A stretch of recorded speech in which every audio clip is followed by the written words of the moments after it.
Oh, hold on. Dad, wait. Ah.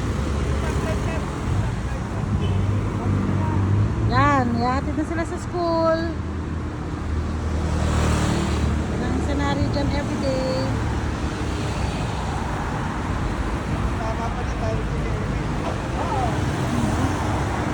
This is South Cemetery in front of our house. Look how busy the street is every day like this.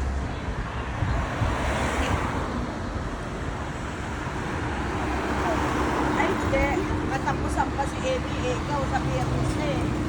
Itong Friday na to, Pino. Hindi pa sa susunod. Oh, kaway. Kasi si Kuya Alex, ayun. Oh, yun na, nag-stop na. Kaya atras na.